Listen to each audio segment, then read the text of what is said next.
Hello and welcome back to Small Screen Stories. Now, I don't usually do an episode on Friday, but I was thinking of doing something different today because I've literally just watched WandaVision. But before I get into all of that, if you could like and subscribe, that would be wonderful. This is actually also going to go out as a podcast, so you can find that wherever you get your podcasts over at Small Screen Stories. If you could give us a like and a follow there, and subscribe to the podcast there, and a 5-star rating on Apple Podcasts would be really, really welcome. It really, really does help. And you can follow Small Screen everywhere at Small Screen Co. over on Facebook, Twitter, and Instagram. Like and subscribe on YouTube. That would be really, really cool. And on Facebook as well, if you could like the page and share the video and stuff like that, that'd be wonderful. Now that I've got all of that out of the way, I wanted to say that there are going to be spoilers for WandaVision episode 6 in this little video. It's going to be relatively brief, but I just really, really wanted to talk about WandaVision after having watched the latest episode, because I think this is an incredible show. I think Jacques Schaefer, the showrunner, has done a really fantastic job with this show, because it's unlike anything that we've ever seen from a superhero kind of property before. It's innovative, it's very, very original, it's really well done, it's really well thought out, really well acted, of course, but also just fascinating. It's incredibly fascinating, and it's fascinating for me as a Marvel fan, because I've grown up with these movies and I've grown up with the Marvel comics, and I just love them. I love them to bits. But it's also fascinating for people I've discovered that really don't care all that much about Marvel stuff. And I mean, yeah, I know people in my family that really like this show, and my wife does as well. So it's something that has really kind of it seems as though Wanda's kind of weaving her magic into everything and everyone in the world at the moment, because it really is, well, she's bewitching, and she's bewitched the entire everyone in Westview, and it seems as though she's bewitching everyone in the world at the moment with this show. Everyone's talking about it. I'm doing an episode about it, a very brief one, mind you, on a day when I don't tend to do this sort of stuff. But it really does. I think it's something that we really do need to talk about. So again, spoilers. There will be spoilers. So this episode, it's the Halloween episode. It's the one that we did see some little brief glimpses of it or from it in the trailers before WandaVision actually started. So we did know this was happening. So of course, Wanda's she's in her the traditional Scarlet Witch costume. She actually says that it's a Sokovian mind reader's costume. And then they say that Vision's costume is a Mexican wrestler, I believe, is what they say that is.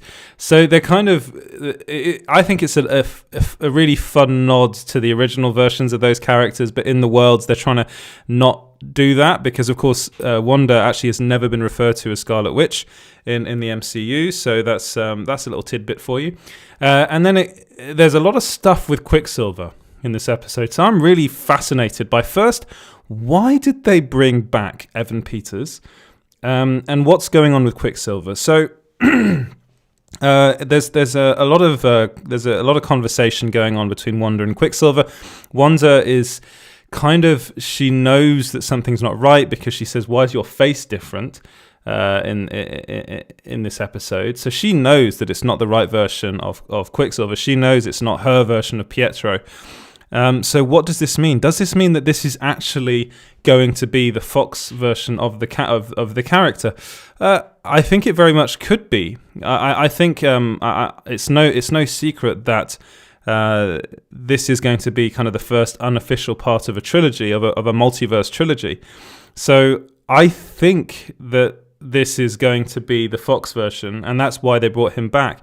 One of the things that was interesting in this episode was during one of the conversations that Wanda and Pietro were having, Pietro, that he knows that something's not right, that this is all fabricated. He knows that she's made this all up, which is, I think, really interesting, because there are only two characters in this whole, that aren't really being controlled by Wanda. It seems is that like one of them is Vision and the other is Pietro, and both of them are meant to be dead in the MCU.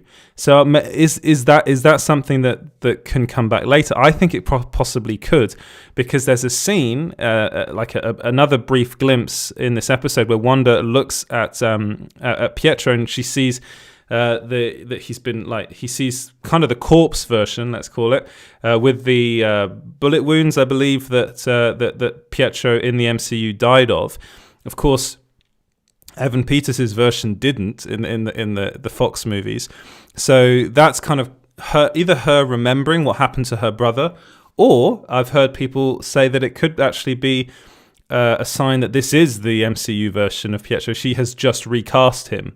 For what means, I don't know, because honestly, if that's the case, I'd be a bit like, well, if I was Aaron Taylor-Johnson, I'd be a bit annoyed about that, because, you know, this is a character that he played. Why not bring him back?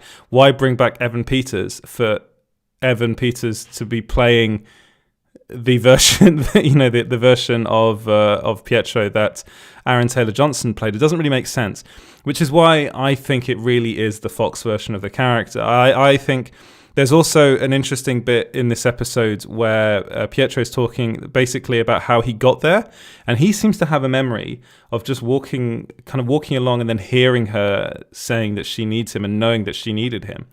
So was she reaching out to him from the multiverse? I think that might be the case. I think she brought him into the MCU from the Fox universe because that was the version of the character that was still alive. That was the only one she could find. Now, there's a lot that goes on with Vision in this episode. He's kind of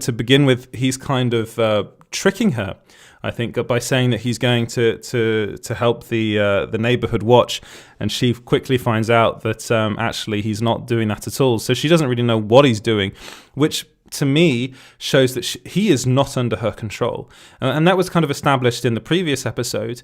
But in this episode, it's even more so. He's got agency, and he's trying to figure out what's going on, and then he goes to the edge of Westview. And when he goes there, he sees that everyone's just standing still. Really creepy moment, by the way. Really well done.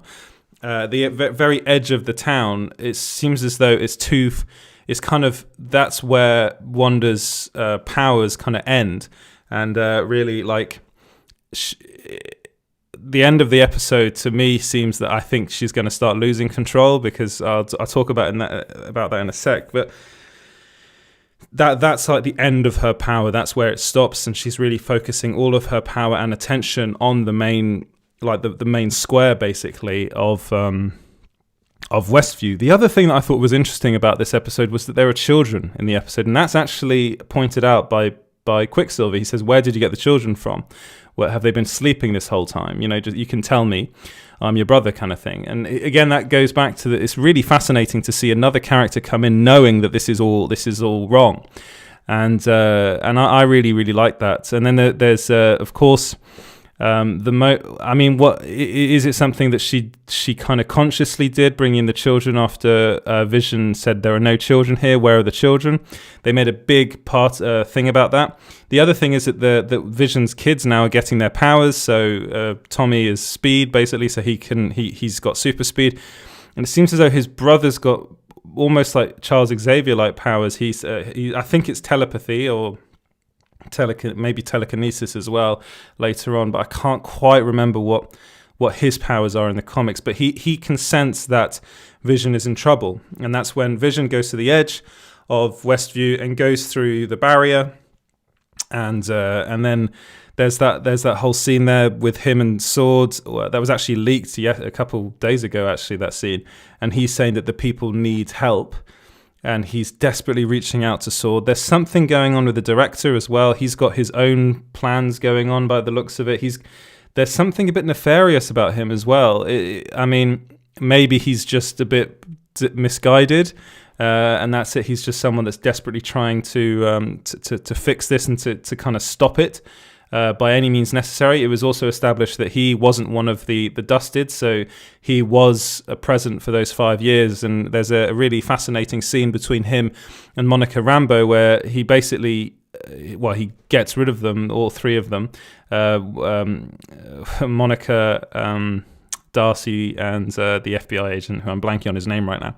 But, he uses that as an excuse, really, to just get rid of them, because they're constantly questioning him, because they're saying what you're doing is wrong.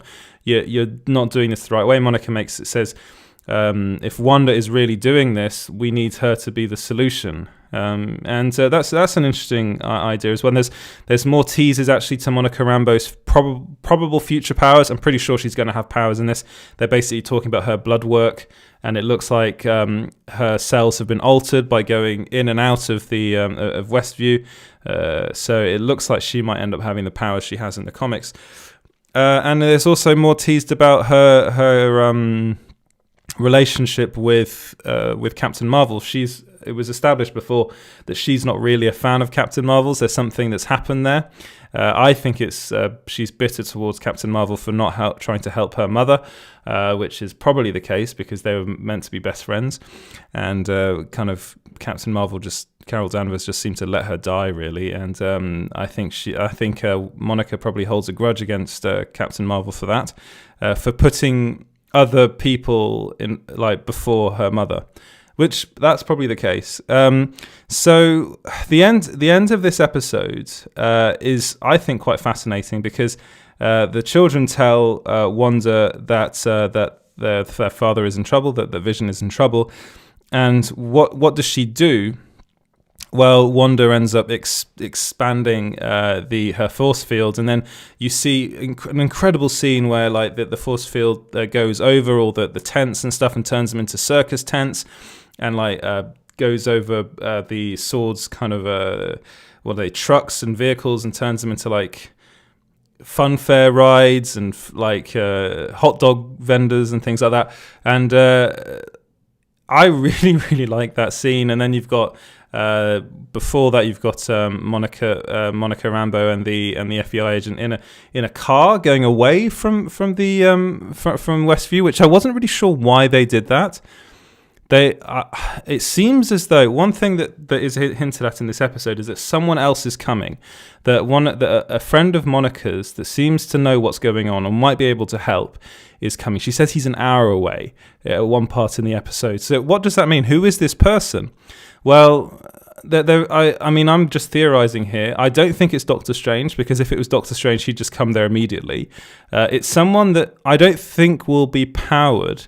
People have speculated that it could be Reed Richards coming in, because that's a character that has a kind of backstory in this. I think it might be Nick Fury. I think she might be trying to bring in Nick Fury into this. But then again, where is he in the MCU at the moment? I think the last we saw of him was he was in a spaceship.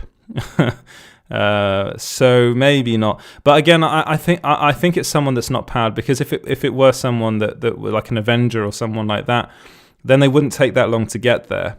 Definitely not Doctor Strange, because Doctor Strange would again just use a portal and get there pretty quickly. It wouldn't take him an hour unless he was, I don't know, cooking or something. But I was thinking it could be Bruce Banner. That he might take him a bit longer to get there, maybe. Who else could it be? Like that, I really don't know. that's maybe it's just a brand new character that we haven't seen before. But whoever this character is, I think they might end up being very important. It could end up being the cameo that Elizabeth Olsen was talking about, this Luke Skywalker-esque cameo. And if it is Nick Fury, I mean, Nick Fury's kind of cameoed in everything now, so that's kind of to be expected. But I think it does make a bit of sense. Maybe she feels that he's the one person that can talk to Wanda and talk her down. He probably could, but she seemed to hint that it was someone that had knowledge of this sort of thing. Maybe the people talking about the I can't remember what it's called, the radio waves or that are used in this, that someone has specific knowledge of that, which is why people are talking about Reed Richards. But again, would it take Reed Richards that long to get there? Could it be Charles Xavier? I'm actually starting to think that more and more that Charles Xavier is going to be coming into this at some point. Again, this is all speculation at the moment, and I did say spoilers at the beginning of this, so I think that would be fascinating. There was, of course, Sir Patrick Sir Patrick Stewart, sorry, it's early for me, was saying that he was talking to Kevin Feige about possibly coming back, and he said that he didn't really want to because of Logan, and Logan was the perfect ending for him. He might have been lying. Everybody has their price. If you could, if you brought back Patrick Stewart, that would be really fat. Like him as Professor Charles Xavier would be really, really cool, and that would be a Luke Skywalker-esque cameo. So there are a bunch of people I've also seen people claiming that Hugh Jackman might be coming back as Wolverine. Again, I don't know what he'd have to do with this and why he would come into it. Really, I don't think that's happening. But it would be quite fun. That would definitely be a Luke Skywalker type cameo, I've got to say. But in the story, would it make sense? At the moment, not really. So what does this all mean? What's happening? Well, I don't think Wanda is behind all of this. I think Wanda in the episode does say that she can't remember what happened before Westview. She just remembers being alone and basically depressed. So I think there's someone else behind all of this. I think there's someone that's not controlling her per se, but has influenced her and influenced her deliberately for her to open the multiverse. I think it might be someone like Baron Mordo, possibly, who's already been established in the MCU. And we know that Baron Mordo is going to be involved in Doctor Strange 2. And I think it might be someone like that. Maybe people are talking about Mephisto. Maybe it could be Mephisto, but I don't know if they'd bring him in at the moment. I'd love it if they did, but I'm not sure if they're going to. I think they might bring in a more already established MCU villain. And I think Baron Mordo makes sense. Someone that's behind all of this, that's kind of got knowledge of things like the multiverse and is trying to get Wanda to open it. And I think she's already done so. The fact that Evan Peters is Quicksilver's in it, I think, is proof that she has already opened up the MCU to the multiverse. And I think all hell is going to break loose. And I think it's not really Wanda's fault. I think she's being manipulated and influenced. And I think Monica Rambeau suspects this. I think she thinks that something else is going on, that it's not as simple as Wanda was upset, stole the body of Vision's body, and then set up like her idyllic world in Westview. And the other thing is, why would she be going through like television like eras of TV sitcoms, American TV sitcoms? This one was very Malcolm in the Middle, which I loved, but it would end up at a certain point, wouldn't it? So to me, that doesn't make sense either. It's a great way to create a show, but also if you're thinking about the show, then there's obviously going to be an end point. She's going to get up to like present day, and then what are you going to do? Are you going to start going into the future? Well, no, not really. So I think that in itself, to me, proves that someone's given actually a time limit on this and is kind of saying, you know, you've got like kind of, she's kind of making, or this person's making Wanda kind of go through the motions to a certain point where it all comes to kind of a moment where she just rips like open the kind of the MCU to the multiverse, and then something is unleashed. I think that might be the end goal here. Is it Agnes? It could well be, but this episode actually had a really great scene that was teased before in some of the trailers between Agnes and Vision, and she tells Vision that he's dead. You know, there's a whole thing where Vision touches her temple, and then she kind of goes back to herself. But is that really happening? Is that Agnes that's like just a human character, or is it Agnes, the supposedly the witch from the comics that is actually kind of manipulating things or knows more than she's letting on? She kind of goes a bit mad where she's dressed up as a witch and she's in a car near the edge of Westview. Why was she going there? Was she trying to escape? Again, she seems to. There are interesting bits in the show where, in the previous episodes, where Agnes was like, do you want to do that again? Almost seeming like she knows what's going on. There was another bit with another character. I forget the name of the character. But in this episode where he asks Wanda if she wants them to do that again, if she wants something changed, is everything okay? So it seems as though there are some characters that know what's going on, that understand what's happening, even though they're still under Wanda's spell, supposedly Wanda's spell. So there's a lot of questions, basically. That's what I'm saying. We're at the 6th episode now. We've supposedly got 3 more episodes left, but there are rumors of a secret 10th episode, which I would love if there was a secret 10th episode. But I loved this episode. So I think I do believe that Wanda is the strongest character in the MCU, which again, and that's a question there. I'm answering your question. I can't say your name. I'm sorry about that. Pulchitrude? Pulchirud?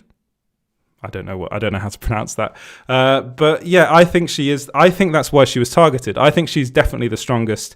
Now that Vision's gone as well, I think she's probably stronger than Vision anyway, but I think she's the strongest character in the MCU, which is why she was targeted.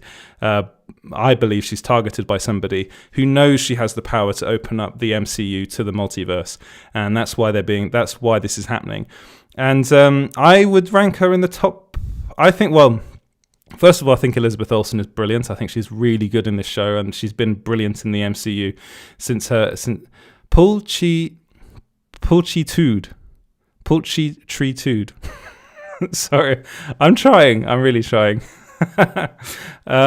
Yeah, so I would rank her in the top 3. I started with Tony Stark and Iron Man, so he's my number 1. Then I think it's I love Thor as well, so probably my number 2, and then her. But at the moment, she's getting very close to being number 1, because I think this again, as I said before, this is the most fascinating and original bit of programming or content that's ever been made in the MCU. A lot of it is down to Jack Schrafer, who's the showrunner, but again, a lot of it is also down to the fact that Elizabeth Olsen is just such a terrific actor. And yes, Sil, you should be asleep. It's morning here, so I'm fine, but you should be asleep. But thank you very much for watching this stream. Captain Marvel versus Wanda. Ooh, I'm a Wanda Maximoff all the way. I think she's brilliant. I think we need to see more from Captain Marvel until we can really put her in front of Marvel. I think Captain Marvel wouldn't really stand a chance against Wanda, a full-powered Wanda, and it looks like we're going to get that in the MCU now that the whole Fox deal has come through. So that means that they can, in the MCU, they can finally use all of Wanda Maximoff's powers. And actually, Kevin Feige himself did say that Wanda is the most powerful character in the MCU. So I think this is why Sword is so worried. This is why, I can't remember the director guy, I can't remember his name. That's why he is so worried about this and trying to put an end to it as soon as he can, because they know how powerful she is and they know what she can do. So they're scared of her. The whole world is scared of her. And the fact that, they're trying to paint her up as this villain, because originally she was a villain. So there's that aspect to it as well. But again, I'm going to rank this episode. I don't really like doing that, but an A+, let's say. I think it was great. I think the last 2 episodes have been really, really good. I've actually really enjoyed the way this show has progressed. The first 2 episodes were very much in the world of the TV sitcom world, and it was a bit weird. I'm going to be honest, it was a bit weird watching it. I was a bit like, where's this going to go? But you knew it was going somewhere. And then episode 3 kind of ended with that the whole thing with Monica Rambeau, and then you realise that the sword is outside, and things start to really open up. And episode 4 did so as well, and episode 5 even more so. And then episode 5 brought in Evan Peters as Quicksilver, and then this episode just kind of expands really on his character, actually fascinatingly, but also Vision as well, and what's going on with him, and Wanda herself. So we get to know more, and I think the fact that Wanda extended the kind of force field means that I think Vision won't be dead. Also, there have been scenes in the trailers that haven't come up yet where Vision says we should save Westview. So it seems as though things will end up happening, which means actually the people in Westview will be put in danger. And that means that Wanda and Vision might actually have to try and save the people. And maybe they realise what's actually really going on. So I think there's going to be a big final kind of battle sequence in the last couple of episodes. And I think hopefully, if not next episode, maybe episode 8, maybe not 7, but 8, the actual villain will be revealed. I don't think it's going to be Wanda doing this all herself. I've heard people saying they hope it is. I don't want it to be, because it just feels to me like she's being manipulated, and I think that would be more interesting. and we know that the multiverse is coming, and we know that these things are happening. So it makes more sense, I think, for that to be the case. But with that, I'll say goodbye. That's been a relatively short little discussion about spoiler discussion about WandaVision episode 6. Let me know what you thought about it in the comments. I'd love to get your thoughts. Let me know what you thought of this episode. Do you like this show? Is this something you're really gravitating towards? The next episode will be with us next Friday, and I personally cannot wait. So if you could like and subscribe, that'd be wonderful. You can follow us on social media at Small Screen Co. You can follow me on Twitter at EJ Lauder. And if you'd rather listen to this as a podcast, you can find that wherever you get your podcasts at Small Screen Stories. Thank you so much for watching, guys, and I'll see you in the next one. Cheers and have a fabulous weekend. Goodbye.